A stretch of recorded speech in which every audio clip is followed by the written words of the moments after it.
ಇವತ್ತಿನ ವ್ಯೂ ಪಾಯಿಂಟ್ನಲ್ಲಿ ಹಲವರ ವ್ಯೂ ಪಾಯಿಂಟ್ಗಳನ್ನು ಕೇಳ್ತಾ ಇದ್ದೀನಿ. ಸೂತಾರಾಮೇಗೌಡರು ಬಹಳ ಬ್ಯೂಟಿಫುಲ್ ಆಗಿ ಎಕ್ಸ್ಪ್ಲೈನ್ ಮಾಡ್ತಾ ಇದ್ರು ಯಾಕೆ ಬೆಂಗಳೂರು ಗ್ರಾಮಾಂತರ ಕಬ್ಬಿಣದ ಕಡಲೆ ಆಗಬಹುದು, JDS ಮತ್ತು ಬಿಜೆಪಿ ಮೈತ್ರಿ ಆದರೂ ಕೂಡ ಡಾಕ್ಟರ್ CN ಮಂಜುನಾಥ್ ಅವರು ನಿಂತರೂ ಕೂಡ ಅಂತ. ಅದರ ಜೊತೆಗೆ ಅವರು ಇನ್ನೊಂದು ಮಾತನ್ನು ಕೂಡ ಹೇಳಿದ್ರು, ಬಹಳ ಹೋಮ್ವರ್ಕ್ ಸಿಕ್ಕಾಪಟ್ಟೆ ಅದ್ಭುತವಾಗಿ ಮಾಡ್ಕೊಂಡಿರ್ತಾರೆ DK ಬ್ರದರ್ಸು, ಆ ಕಾರಣಕ್ಕಾಗಿ ಸ್ವಲ್ಪ ಕಷ್ಟ ಆಗ್ಬೋದು. ಆದರೆ CN ಮಂಜುನಾಥ್ ನಿಂತ್ರೆ ಒಂದು ಲಡತ್ ಇರುತ್ತೆ, ಅಂದ್ರೆ ಒಂದು ಯುದ್ಧ ಇರುತ್ತೆ, ಒಂದು ಹೋರಾಟ ಅಂತೂ ಇರುತ್ತೆ ಅಂತ ಹೇಳ್ತಾ ಇದ್ರು. ನಾನು ಮಂಡ್ಯಕ್ಕೆ ಬರ್ತೇನೆ. ಇವಾಗ ನಾನು ಬ್ರೇಕ್ಗಿಂತ ಮುಂಚೆನೆ ಪ್ರಶ್ನೆಗಳು ಏನೇನು ಅಂತ ನಾನು ಹೇಳಿಬಿಟ್ಟಿದ್ರಿಂದ ನಾನು ಜಾಸ್ತಿ ಸಮಯ ತೆಗೆದುಕೊಳ್ಳೋದಿಲ್ಲ. ಮುಂದಿನ ಹಲವು ನಿಮಿಷಗಳನ್ನ ಹಿರಿಯ ಪತ್ರಕರ್ತರು ಮತ್ತು ಆತ್ಮೀಯರು ಮಾರ್ಗದರ್ಶಕರು ಕೂಡ ಹೌದು, ನಾನು BV ಶಿವಶಂಕರ್ ಅವರಿಗೇನೆ ಟಾಸ್ ಓವರ್ ಮಾಡಿಬಿಡ್ತಾನೆ. Sir, go ahead sir, over to you. ಈಗ ನೀವು ಮಂಡ್ಯ ಅಂತ ಪರ್ಟಿಕ್ಯುಲರ್ ಆಗಿ ಫೋಕಸ್ ಮಾಡ್ತಾ ಇದ್ದೀರಾ ಚಂದನ್? ಹೌದು, ಈ ಒಂದು ಈ ಪರ್ಟಿಕ್ಯುಲರ್ ಸೆಗ್ಮೆಂಟ್ ಅಲ್ಲಿ. ಹೌದು ಸರ್. ಒಟ್ಟಾರೆಯಾಗಿ ಹೇಳೋದಾದ್ರೆ, ಈಗ ನೀವು ನಿಮ್ಮ ಪ್ರಶ್ನೆ ಕೇಳಿದ್ದು ಸುಮಲತಾ ಅವ್ರ ಬಗ್ಗೆ ಏನು ಅಂತ. ಇಲ್ಲಿ ಏನಾಗುತ್ತೆ, ನಾನು ಕೂಡ ಒಂದಷ್ಟು ಬೆಳಿಗ್ಗೆಯಿಂದ ಒಂದಷ್ಟು ಜನ ಎಮ್ಮೆ ಆಗಿದೆ ಇವರು BJP ನಾಯಕರು ಮತ್ತೆ JDS ನಾಯಕರ ಜೊತೆ ನಾನು ಮಾತಾಡಿದೆ. ಇಲ್ಲಿ ಏನಾಗುತ್ತೆ ಅಂತಂದ್ರೆ, winnability is going to be the only criterion. ಅವರು BJPನವರು ಈ ಸಾರಿ ಬಹಳ ಒಂದು ರೀತಿಯಲ್ಲಿ ಫೋಕಸ್ ಮಾಡಿ ಸ್ಟ್ರಾಟಜಿ ಮಾಡ್ತಾ ಇದ್ದಾರೆ. ಅವರು ಏನಂದ್ರೆ ಎಲ್ಲ ರೀತಿಯಲ್ಲೂ ಸರ್ವೆಗಳನ್ನು ಮಾಡ್ತಾ ಇದ್ದಾರೆ, ಫೀಡ್ಬ್ಯಾಕ್ಗಳನ್ನು ತಗೊಳ್ತಾ ಇದ್ದಾರೆ.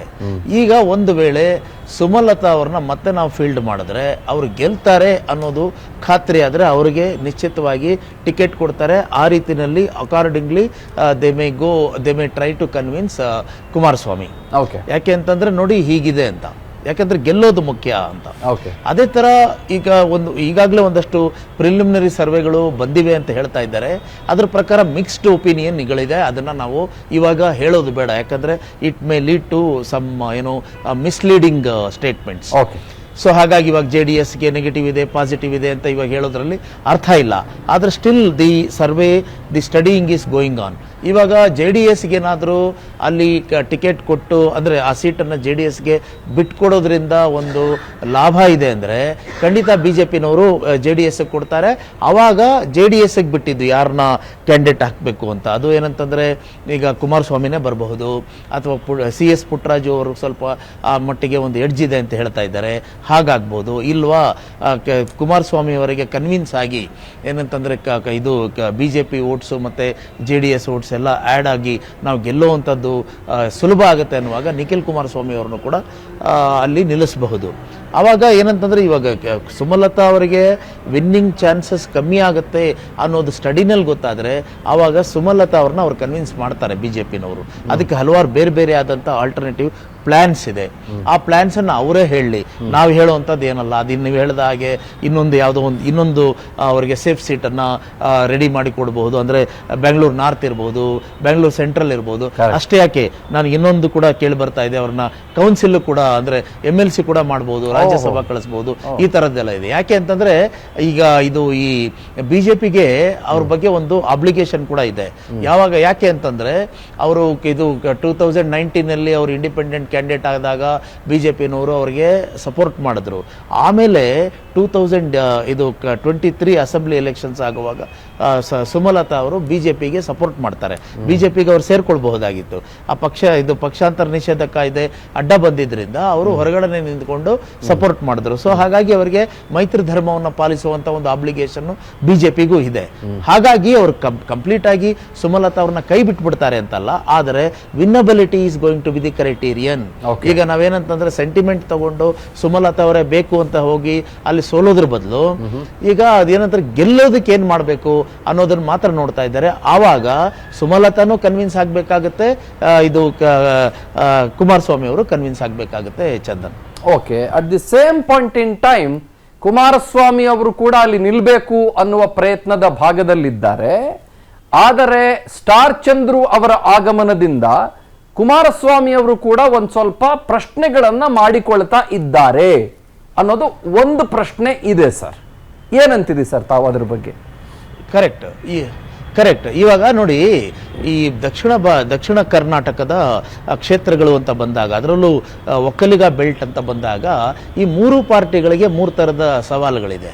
ಅಂದರೆ ಇಲ್ಲಿ ಫಾರ್ ಎಕ್ಸಾಂಪಲ್ BJP ಅಂತ ಅನ್ಕೊಳ್ಳೋಣ, BJPಗೆ ಇಲ್ಲಿ ಪ್ರೆಸೆನ್ಸೇ ಇಲ್ಲ. ಎಷ್ಟೇ ಪ್ರಯತ್ನ ಪಟ್ಟರು ಕೂಡ ಅವರು ಫುಟ್ ಹೋಲ್ಡ್ ಮಾಡ್ಕೊಳ್ಳೋದಕ್ಕಾಗಲಿಲ್ಲ. ಅಂದರೆ ಇಲ್ಲಿ ಅವರು ಇನ್ರೋಡ್ಸ್ ಮಾಡೋದಕ್ಕೆ ಹಲವಾರು ಎಲೆಕ್ಷನ್ಗಳಲ್ಲಿ ಪ್ರಯತ್ನ ಪಟ್ಟರು ಆಗಲಿಲ್ಲ. ಹಾಗಾಗಿ ಅವರಿಗೆ ಪ್ರೆಸೆನ್ಸ್ ಬೇಕಾಗಿದೆ. They are planning to piggyback on JDS. Congress ಅಂತ ಬಂದಾಗ ಇಲ್ಲಿ ಕಾಂಗ್ರೆಸ್ಗೆ ಪ್ರೆಸೆನ್ಸ್ ಚೆನ್ನಾಗಿದೆ. ಆಮೇಲೆ ಅವರಿಗೆ ಅವರು they are quite strong enough. ಆಮೇಲೆ ಮಂಡ್ಯ ಅಂತ ಜಾಗದಲ್ಲಿ ಏನೋ 7ಕ್ಕೆ 6 ಸೀಟ್ ಗೆದ್ದಿದ್ದಾರೆ. ಆದರೆ ಅವ್ರಿಗೆ ಒಳ್ಳೆ ಕ್ಯಾಂಡಿಡೇಟ್ ಇಲ್ಲ. ಅಂದರೆ ಕ್ಯಾಂಡಿಡೇಟ್ ಮಂಡ್ಯ ಅಷ್ಟೇ ಅಲ್ಲ, ಈಗ ಬೆಂಗಳೂರು ಗ್ರಾಮಾಂತರ ಬಿಟ್ಟರೆ ಅವರಿಗೆ ವಿನ್ನಬಲ್ ಕ್ಯಾಂಡಿಡೇಟ್ಸ್ ಅಂತ ಇನ್ನೂ ಹುಡುಕಾಟದಲ್ಲೇ ಇದ್ದಾರೆ. ಫರ್ಮಿಡಬಲ್ ಕ್ಯಾಂಡಿಡೇಟ್ ಸಿಗ್ತಾ ಇಲ್ಲ. ಹಾಗೇನೆ JDS ಎರಡೂ ಇದೆ. ಏನಂತಂದ್ರೆ ಈಗ ಅವ್ರಿಗೆ ಪ್ರೆಸೆನ್ಸು ಇದೆ, ಸ್ಟ್ರಾಂಗ್ ಆಗೂ ಇದ್ದಾರೆ, ಅಲ್ಪ ಸ್ವಲ್ಪ ಕನ್ವಿನ್ಸಿಂಗ್ ಆಗಿ ಫರ್ಮಿಡಬಲ್ ಕ್ಯಾಂಡಿಡೇಟ್ಸ್ ಇದ್ದಾರೆ. ಬಟ್ ಅವ್ರಿಗೆ ರಿಸೋರ್ಸಸ್ ಇಲ್ಲ. ಅಂದ್ರೆ ಒಂದ್ ರೀತಿ ಎಲೆಕ್ಷನ್ ಅನ್ನ ಏಕಾಂಗಿಯಾಗಿ ಕಣದಲ್ಲಿ ನಿಂತು ಎದುರಿಸಿ ಗೆಲ್ಲುವಂತ ಒಂದು ಎರಡು ದೈತ್ಯ ಶಕ್ತಿಗಳು, ಅಂದ್ರೆ ರಾಷ್ಟ್ರೀಯ ಪಕ್ಷಗಳನ್ನು ಎದುರಿಸಿ ಗೆಲ್ಲುವಂತ ಒಂದು ಶಕ್ತಿ ಅವ್ರಿಗೆ ಕಾಣಿಸ್ತಾ ಇಲ್ಲ. ಸೊ ಹಾಗಾಗಿ ಅವರು BJP ಜೊತೆ ಕೈ ಜೋಡಿಸಿದ್ದಾರೆ. ಇಂತಹ ಸಂದರ್ಭದಲ್ಲಿ ಮಂಡ್ಯದಲ್ಲಿ ಏನಾಗಬೇಕು ಅಂತ ನಿಮ್ಮ ಪ್ರಶ್ನೆ. ಅಂದ್ರೆ ಇಲ್ಲಿ ಏನಿತ್ತು ಅಂತಂದ್ರೆ, ಈ ಕುಮಾರಸ್ವಾಮಿ ಅವರು is going to be a very strong candidate. ಆಮೇಲೆ ಅದರಲ್ಲಿ ಒಂದು ಮೆಸೇಜ್ ಏನು ಇರುತ್ತೆ ಅಂತಂದರೆ, ಒಂದು ಅಡ್ವಾಂಟೇಜು, ಈಗ BJP ಗೆದ್ದರೆ ಅಂದರೆ NDA ಡೆಲ್ಲಿನಲ್ಲಿ ಗೆದ್ದು ಬಂದು ಪವರನ್ನು ಹಿಡಿದಾಗ ಈ ಕುಮಾರಸ್ವಾಮಿ ಅವ್ರನ್ನ ಕ್ಯಾಬಿನೆಟ್ಗೆ ತಗೊಳ್ಬಹುದು. ಎಲ್ಲಿವರೆಗೂ ಹೋಗಿತ್ತು ಅಂತಂದ್ರೆ ಅವ್ರನ್ನ ಕೃಷಿ ಸಚಿವರನ್ನಾಗಿ ಮಾಡ್ತಾರೆ ಅಂತ. ಇಲ್ಲಿ ಹೇಗೆ ವರ್ಕ್ ಆಗುತ್ತೆ ಇದು ಅಂತಂದ್ರೆ, ಇಲ್ಲಿ ಕರ್ನಾಟಕದಲ್ಲಿ DK ಶಿವಕುಮಾರ್ ಅವರು ಈಗ DCM ಆಗಿದ್ದಾರೆ, ಮುಂದಕ್ಕೆ CM ಆಗ್ತಾರೆ. ಸೊ ಒಕ್ಕಲಿಗರಿಗೆ ಒಂದು ಆಶಾಭಾವನೆ, ಒಂದು ಆಶಾಕಿರಣ. ಹಾಗಿರುವಾಗ ಕುಮಾರಸ್ವಾಮಿ ಅವರನ್ನ ಸೆಂಟ್ರಲ್ ಮಿನಿಸ್ಟ್ರು, ಅದು ಕೂಡ ಕೃಷಿ ಸಚಿವರನ್ನಾಗಿ ಮಾಡ್ತಾರೆ. ಕೃಷಿ ಕ್ಷೇತ್ರ ಒಂದು ಕ್ರಿಟಿಕಲ್ ಪರಿಸ್ಥಿತಿನಲ್ಲಿರುವಾಗ ನಮ್ಮವರೇ ಆಗ್ತಾರೆ ಅಂದಾಗ ಅದೊಂದು ಒಕ್ಕಲಿಗರಿಗೆ ಒಂದು ಮೆಸೇಜ್, ಪಾಸಿಟಿವ್ ಮೆಸೇಜ್ ಹೋಗಬಹುದು ಅಂತ ಒಂದು BJP ಹಂಚಿಕೆ. ಈ ಹಿನ್ನೆಲೆಯಲ್ಲಿ ಕುಮಾರಸ್ವಾಮಿ ಅವರು ಇದು ಮಂಡ್ಯದಲ್ಲಿ ಸ್ಪರ್ಧೆ ಮಾಡಿದ್ರೆ ಒಳ್ಳೇದು ಅಂತ ಇತ್ತು. ಆದರೆ ಗ್ರೌಂಡ್ ರಿಯಾಲಿಟಿ ಅಷ್ಟು it is not so easy. ಯಾಕಂದ್ರೆ ಸ್ಟಾರ್ ಚಂದ್ರು ಅಂತ ನೀವು ಹೇಳಿದ್ರೆ, ಅದಲ್ಲದೆ 6 ಜನ ಅಂದ್ರೆ ಇಲ್ಲಿ ಕಾಂಗ್ರೆಸ್ನ ಎಲ್ಲ ಶಾಸಕರು ಬಹಳ ಒಂದು ರೀತಿಯಲ್ಲಿ ಕಮಿಟೆಡ್ ಆಗಿ ಕಾಂಗ್ರೆಸ್ ಅನ್ನ ಗೆಲ್ಲಿಸಲೇಬೇಕು ಅಂತ ಒಂದು ಪಣ ತೊಟ್ಟ ಹಾಗಿದೆ. ಅಂದ್ರೆ ಇವಾಗ ನಮ್ಮ ಯಾರು ಚಲುವರಾಯ ಸ್ವಾಮಿ ಅವರಿಂದ ಹಿಡ್ಕೊಂಡು ರವಿ ಗಣಿಗ ಅವರಿಗೂ ಅವರು ಟಫ್ ಫೈಟ್ ಕೊಡಬೇಕು ಅಂತಿದ್ದಾರೆ. ಕುಮಾರಸ್ವಾಮಿ ಅವರು ಅದನ್ನ ಗಮನಿಸ್ತಾ ಇದ್ದಾರೆ. ಸೊ ಹಾಗಾಗಿ ರಿಸ್ಕ್ ತಗೊಳ್ಳೋದು ಏನಂತಂದ್ರೆ, ಕ್ಯಾಲ್ಕುಲೇಟ್ ಮಾಡದೆ ರಿಸ್ಕ್ ತಗೋಬೇಕು, ತಗೊಂಡ್ರೆ ಒಳ್ಳೇದಲ್ಲ ಅನ್ನೋದು ಅವರಿಗೆ ಅರಿವಾಗ್ತಾ ಇದೆ. ಅದಕ್ಕೂ ಮುಂಚೆ ಏನಿತ್ತು, ದೇವೇಗೌಡರನ್ನೇ ನಿಲ್ಲಿಸಬೇಕು ಅಂತಿತ್ತಲ್ಲಿ. ದೇವೇಗೌಡರು ನಿಲ್ಲಿಸಿದ್ರೆ ಬೇರೆನೇ ಸಿನಾರಿಯೋ ಇರ್ತಾ ಇತ್ತು. ಆದ್ರೆ ದೇವೇಗೌಡರ ಆರೋಗ್ಯ ಪರಿಸ್ಥಿತಿ ಅದಕ್ಕೆ ಅವಕಾಶ ಕೊಡ್ತಾ ಇಲ್ಲ. ಸೊ ಹೀಗಿರುವಾಗ CS ಪುಟ್ಟರಾಜು ಅವ್ರನ್ನ ನಿಲ್ಲಿಸೋದು ಅಂತ, ಆ CS ಪುಟ್ಟರಾಜು ಅವರಿಗೆ ಈಗ ನಮಗೆ ಬರ್ತಾ ಇರುವಂತ ಒಂದು ರಿಪೋರ್ಟ್ಸ್ ಏನಂತಂದ್ರೆ, ಅವರು ಕೂಡ ಇವಾಗ ಲೆಕ್ಕಾಚಾರ ಆಗ್ತದೆ. ಮುಂಚೆ ಒಂದು ತಿಂಗಳಿನ ಹಿಂದೆ ಆ CS ಪುಟ್ಟರಾಜು ಅವರಿಗೆ ಬಹಳ ಈಸಿ ಅಂತ ಅನಿಸ್ತಾ ಇತ್ತು. ಇವಾಗ ಆ ಥರ ಅನಿಸ್ತಾ ಇಲ್ಲ. ಇವರು ಇದು ಸ್ಟಾರ್ ಚಂದ್ರು ಅಂತ ಅವರು ಬಹಳ ಮುಖ್ಯವಾಗಿ ಸ್ಟಾರ್ ಚಂದ್ರು ಅವರು ಬಂದಿದ್ದಾರೆ. ಅವ್ರದ್ದು ಒಂದು ಪಾಸಿಟಿವ್ ಪಾಯಿಂಟ್ ಏನಂದ್ರೆ, ಅವ್ರ ಹತ್ರ ಸಾಕಷ್ಟು ಹಣ ಇದೆ ಅಂತ ಹೇಳ್ತಾ ಇದ್ದಾರೆ. ಅದಕ್ಕಿಂತ ಹೆಚ್ಚಾಗಿ ಕಾಂಗ್ರೆಸ್ನ ಶಾಸಕರು, ಲೋಕಲ್ MLAಗಳು ತುಂಬಾ ಸ್ಟ್ರಾಂಗ್ ಆಗಿ ಯುನೈಟೆಡ್ ಆಗಿ ವರ್ಕ್ ಮಾಡ್ತಾ ಇರೋ ತರ ಕಾಣಿಸ್ತಾ ಇದೆ. ಸೊ ಅದು CS ಪುಟ್ಟರಾಜು ಅವರಾಗ್ಲಿ JDS ಅವರಾಗ್ಲಿ ಸ್ವಲ್ಪ ಎಚ್ಚರಿಕೆಯಿಂದ ಕ್ಯಾಲ್ಕುಲೇಟ್ ಮಾಡೋ ತರ, ಅವ್ರ ಕ್ಯಾಲ್ಕುಲೇಷನ್ಸ್ ಅನ್ನ ಮಾಡೋ ತರ ಮಾಡಿದೆ.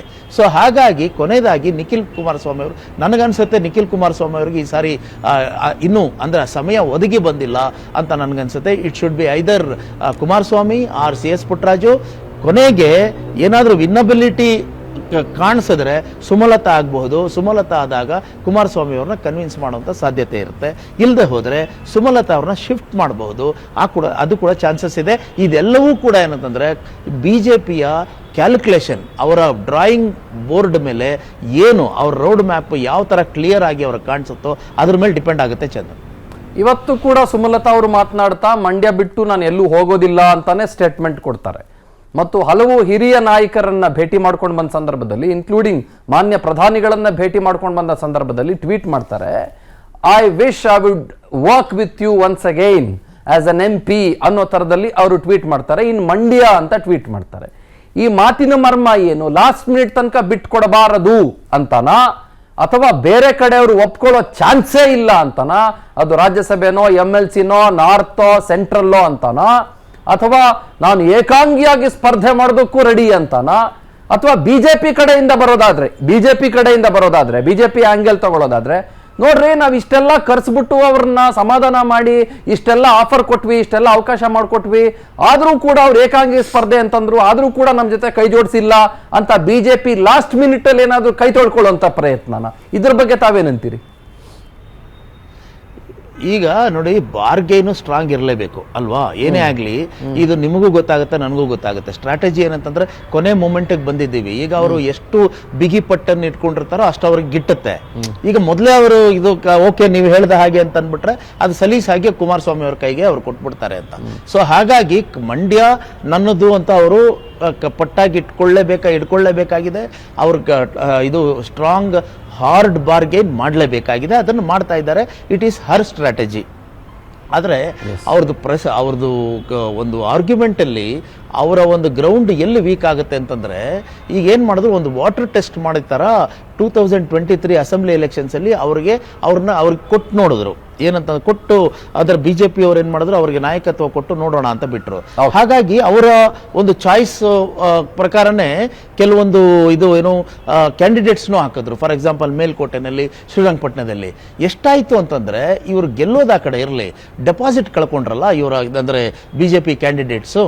ಅಂದರೆ 2.3% ಒಂದು ಕಡೆ ಇದು 0.5% ಇದು ವೋಟ್ ಶೇರ್ ಬಂದಿದೆ. ಹಾಗಾಗಿ ಸುಮಲತಾ ಅವರು ಹೆಚ್ಚು ಅಂತಂದ್ರೆ ನಮಗೆ ಒಂದು ಭಾವನಾತ್ಮಕವಾಗಿ ಹೇಳ್ಬೋದು, ಅಂಬರೀಷು ಮತ್ತೆ ಇದು ಮಂಡ್ಯ ಕನೆಕ್ಟ್ ಅಂತೆಲ್ಲ ಹೇಳ್ಬೋದು. But where are the votes?